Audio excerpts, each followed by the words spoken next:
We are starting with very important topic today, that is called import procedure. But before doing the import procedure, we will do import documents, and then I will explain the procedure in steps because every step includes the documents. So starting with the import procedure and import documents, first we are going to do the terms in the import trade. First is trade inquiry, very logical. If you want to import, you need to have a trade inquiry. How do you have a trade inquiry? A trade inquiry is a written request by importing firm, the firm which is trying to import, to the exporter for the supply of information regarding the price of the goods and various terms and conditions which are going to be which are going to take place once the import procedure is confirmed. So on which the letter export the goods. So for that purpose you need to have trade inquiry. Simple inquiry about the goods price and all other terms and conditions. Next, invoice pro forma. Invoice pro forma is a document that contains details as to quality, grade, design, size, weight, price of the export product and the terms and conditions on which their export will take place. So how the export is going to take place, all those terms and conditions will be mentioned there. Next, import order or intent. Of course, so once you make an inquiry and you fill in a form and you give that this is what I want. So what the form which you fill in, it is a document in which buyer or importer orders for supply of requisite good to supplier, that is the exporter. It contains information such as quantity and quality of goods to be imported, price, etc. So now you send the intent. You made an inquiry, after that you filled in the pro forma invoice or you checked in the pro forma invoice. Now you're placing an order with the indent. Along with these terms we are doing the process also. I'll explain that later on how. Letter of credit. Now this is a guarantee from the importer's bank to the exporter that whatsoever happens, in case the latter fails to make the payment, the bank will make the payment. It's a document that contains guarantee from the importer's bank, okay, importer's bank to the exporter's bank that it is an undertaking to honor the payment up to a certain amount of the bills issued by exporter for export of goods to the importer. So in case he fails, the bank will make the payment. Next is shipment advice. Now, since you have done the trade inquiry, filled in the pro forma invoice, now you've ordered the goods, you've talked about the documentation of mode of payment also. Next comes shipment advice, that is a document that the exporter sends to whom? To the importer, of course, right? Informing him that the shipment of the goods has been made. Goods are moving from the place of destination. Shipment of advice contains invoice number, bill of lading, airways bill, date, name of vessel with the date of port, etc. All these details are filled in the shipment advice, because until unless the other party has the shipment advice, the release of the goods will not be able to take place. So you need to have that shipment advice, details about what is being given to you. Bill of lading. Now this is another important document. It is prepared and signed by the master of the ship. He signs it. Why? Because he gives you an acknowledgement. He says yes, acknowledgement in writing, yes, the receipt of goods on board, that he has got the goods which are there on board on the ship. It contains terms, condition on which the goods are to be taken to the port of destination. How the goods will reach the port of destination. Bill of lading clarifies that. Next comes bill of entry. Now another very important document, triplicate in form. It's a form supplied by customs office. Now this has been given by the custom office to the importer. It is to be filled in by the importer. So importer fills it up at the time of receiving the goods. So when the goods reach the port of from the port of origin to the port of destination.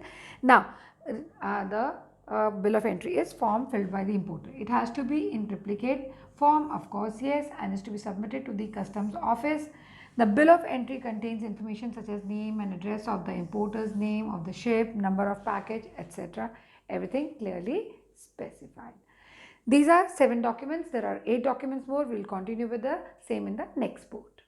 Alright, next instrument is bill of exchange. Now here we have two parties, one is drawer, the other is drawee, one is seller, the other is buyer. Seller tells buyer to pay the money, buyer says I don't have any money, so seller makes a bill of exchange and gives it to the buyer, buyer accepts it and gives it back.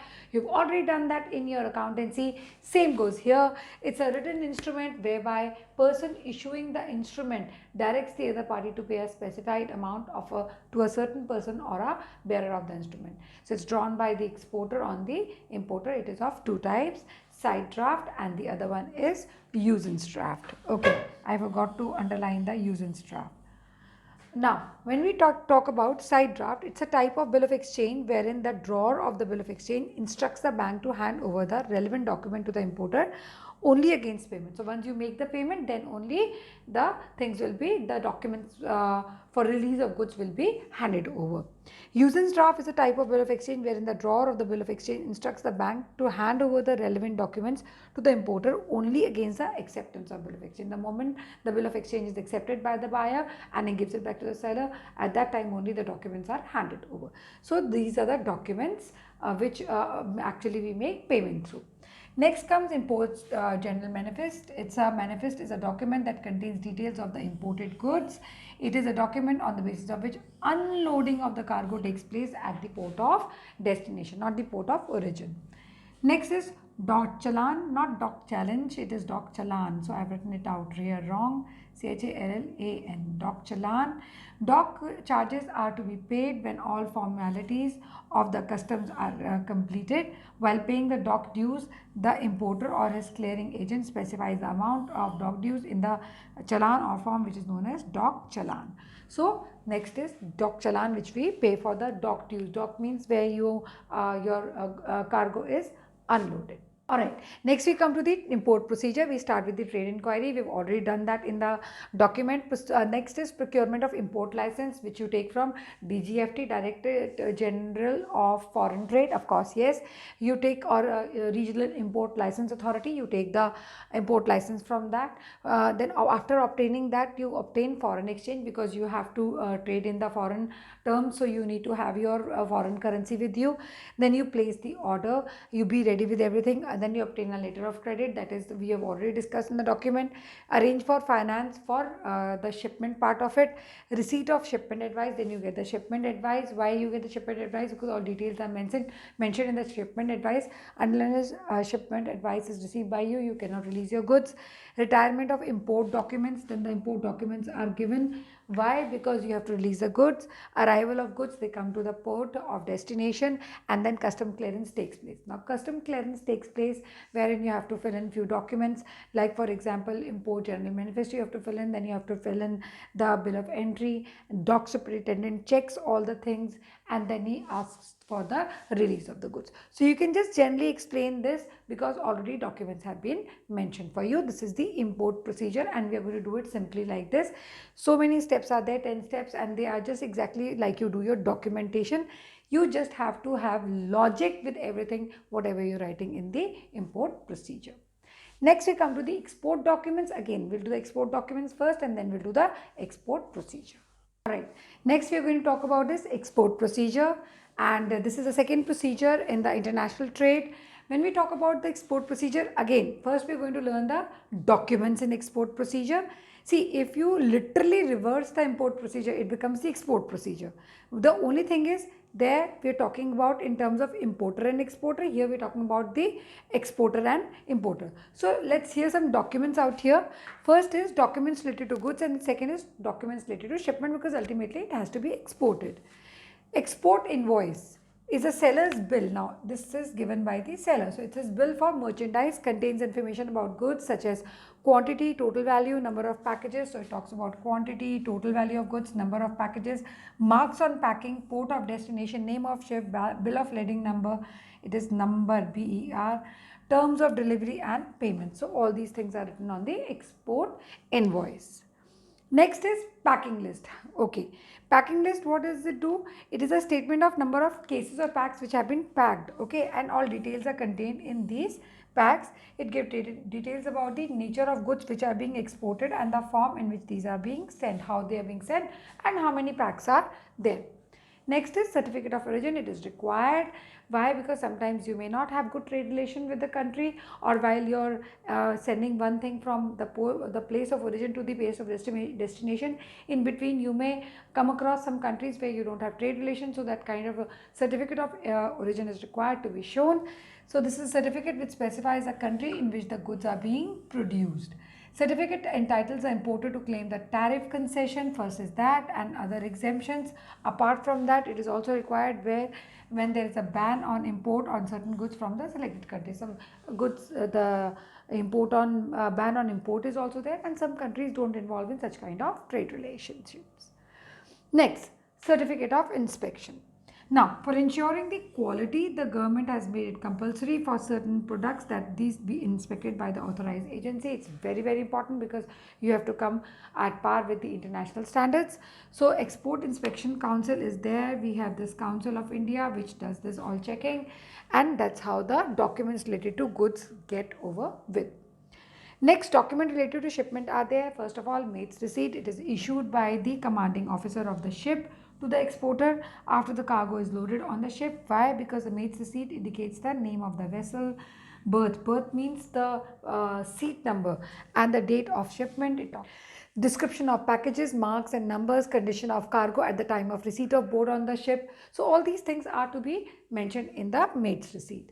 The shipping company does not issue bill of lading until unless it receives the mate receipt. This is a very, very important point to know. So you will get only your bill of lading once the mate receipt is there, and bill of lading is a very important document to get your goods released later on.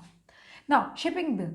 Shipping bill is the main document on the basis of which custom office grants permission for the export. So that is also very, very important. Then bill of lading. Now, what is a bill of lading? Document wherein shipping company gives its official receipt of the goods, puts on the board its vessel, and at the same time gives an undertaking to carry them to the port of destination. It is the document to title of goods that you will receive. The moment you have bill of lading, the good belongs to you. Otherwise, if you don't have bill of lading, you will not get your goods. We'll continue with some of more documents and then with the process of export procedure. So to continue with the documents, next is airway bill. An airway bill is a document wherein an airline company gives its official receipt of the goods on board. So like it's just like you get receipt that yes, these goods are now going to come by the airway. Instead of shipping bill, you're getting airway bill. Marine insurance policy is a certificate of insurance contract whereby insurance company agrees in consideration for a payment of premium. Yes, you are insuring your goods, so you will get the insurance policy receipt. Car ticket is what it's also known as car chit or vehicle or gate pass. It's prepared by exporter and includes detail of export cargo, what you're sending in terms of shipper's name, number of packages, shipper's bill number, port of destination, number of vehicle carrying the cargo. So the whole detail about the goods is given in the car ticket.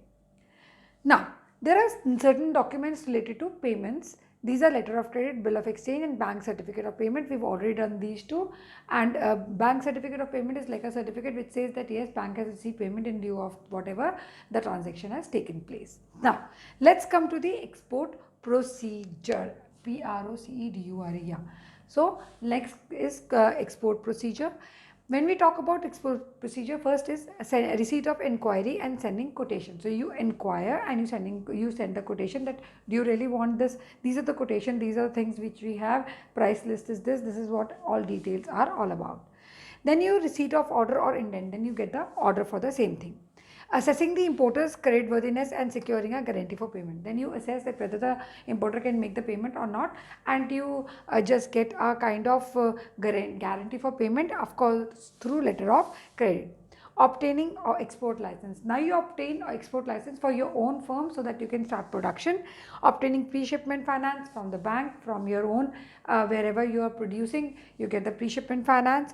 Production, procurement of goods. Once you manufacture the goods, then you do the pre-shipment inspection before sending it on the ship, before getting the shipping advice or shipping bill. You just inspect, you get your goods inspected so they are according to the international standards. Excise clearance is done. After that, you clear it with the excise so that there is no problem later on paying of the duties. Obtaining certificate of origin is very, very important so that you know the details about the place from where the goods are moving. Reservation of shipping space.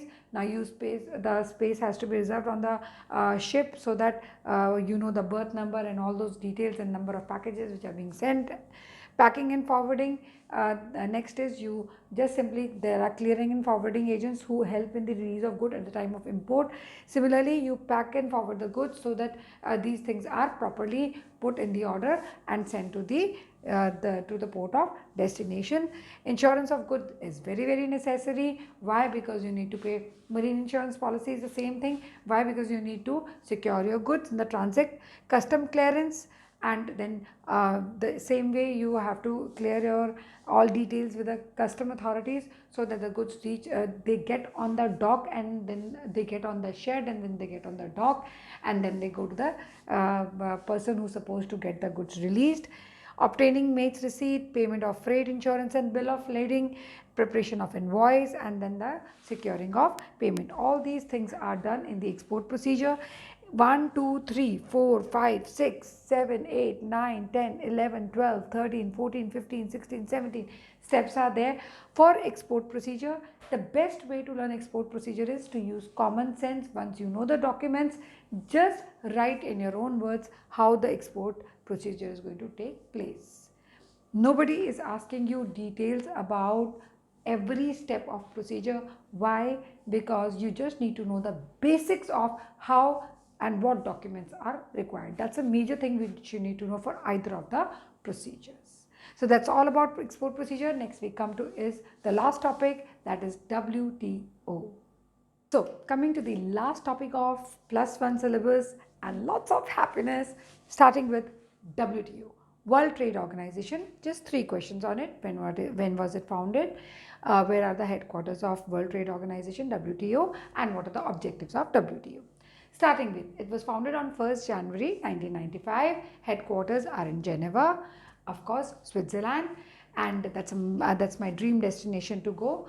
And objectives are to ensure reduction of tariff and other trade barriers imposed by different countries. So the first thing was to ensure reduction of tariffs on what? The trade barriers and other trade barriers. Like different countries had their own trade barriers, they had their own impositions that was actually taken care of by the WTO.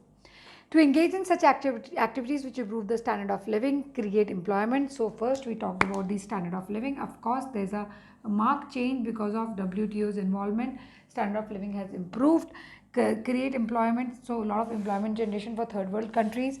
Increase income, and income means the disposable income, and effective demand, and facilitate higher production and trade. So encouraging more of trade is what talked about when we talked about the WTO. To facilitate the optimal use of world's resources for sustainable development. Yes, we need for our generations to be very, very secure and very safe, and we want the natural environment, we want the natural resources to be available for our future generations. So this idea was actually optimized, or this idea was actually brought in by WTO to promote an integrated, more viable and durable trading system. So of course, viable and trading system, that's why so many international brands and the national brands are going out, international brands are coming in. There's so many things which are happening within the country. A lot of globalization has happened, all thanks to WTO, where somewhere or the other they have been actively supporting the activities.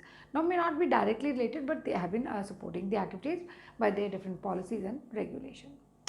So we finished with international business and lots of happiness. We'll do the synopsis next. Till then, bye-bye.